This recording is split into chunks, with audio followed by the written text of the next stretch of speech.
Hello, this is Aaron Mean of SG Gaming Info, and welcome to my video review of the episodic stealth action game République. République is an episodic stealth action game developed by Camouflaj, and it was funded through Kickstarter. The Kickstarter, which was launched on April 10th, 2012, made $555,662, exceeding its $500,000 goal. Following the Kickstarter, which was for PC, iOS and Android versions of the game, the first of the 5 episodes was released in December 2013 for iOS. Slowly over time, new content was released, with the October 2014 Android release containing 3 of the 5 games, and the February 2015 PC and Mac release containing 4 of the 5 episodes.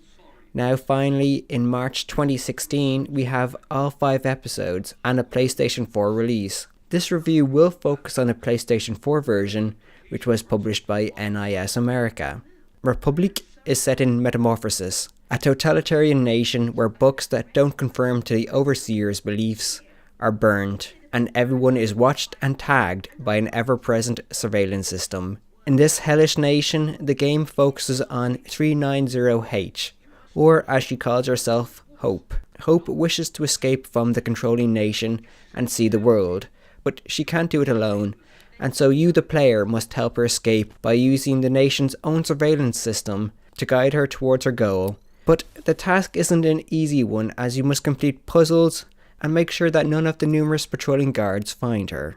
In terms of story, the game is an interesting experience, especially if you take the time to find all the collectibles, such as banned books and audio tapes. For me, discovering the banned books was one of the most interesting side objectives, as the overseer/headmaster would explain why he ordered books such as Ulysses and Invisible Man to be banned. But I'm digressing from the story. At first glance, the story can just be about a simple girl trying to escape from an oppressive nation, but as you play through the episodes, you begin to see a bigger picture emerge. One that slowly casts a dark shadow on everything.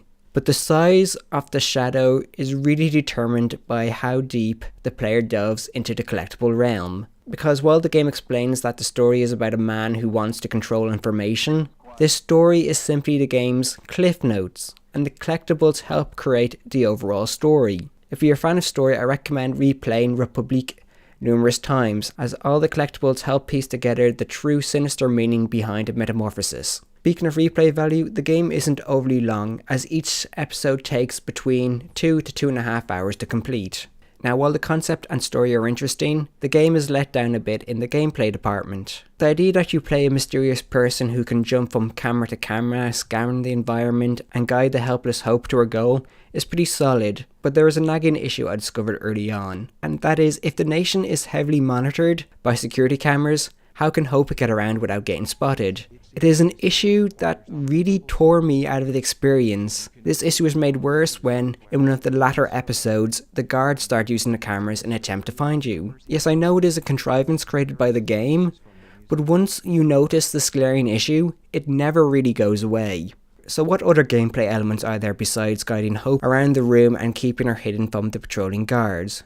Well, there are simple puzzles. For example, one puzzle involves you illuminating a number of statues in a certain order, and another has you rotate an object until it works. If you're hoping that République has some difficult puzzles, you are a bit out of luck, as they are very simple logic puzzles that won't cause any form of stress. Now, as I mentioned earlier, there are collectibles.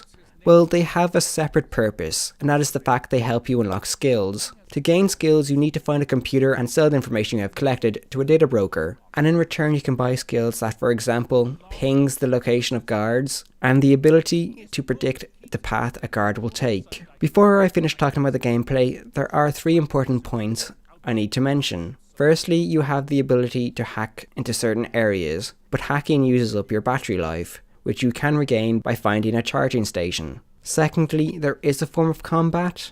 If you are caught, you can use pepper spray or a taser to temporarily disable an enemy, although doing so will increase the security level. Finally, there are no consequences to being caught. Sure, you lose your weapons, but other than that there is nothing to fear, as you are just put in a cell that you can easily walk out of. Now, I haven't said anything about their characters in République yet, so let's talk about them. The characters are interesting as they elevate the game's story, as you get to see how each character really feels about metamorphosis. As you play through the game, each character you encounter slowly evolves over time. For example, Matty, who is the editor of the nation's newspaper, comes across as a minister of propaganda and not the helpful, if not manipulative woman she later appears to be. The characters in Republic are like coins. They have two sides to them. Okay, now let's talk about some of the game's main issues. The main issues for me were the load times, automatic camera changes, and some frame rate issues. The load times was by far my biggest caveat, as it made exploring a chore, as you have to wait a surprisingly long time for areas to load, and the loading was shown by a static covered screen, which was not a pleasant viewing experience. The automatic camera changes were also annoying, especially when going from area to area, as the changing of camera alters the controls, so when entering a room forward, it could become backwards in the new room. This led to moments where I was constantly entering and leaving a room just because I had the audacity to continue walking forward. The final main issue was some frame rate issues. This wasn't a major issue for me, but I did notice the game stuttering from time to time. Now, in terms of graphics and audio, there isn't much to say.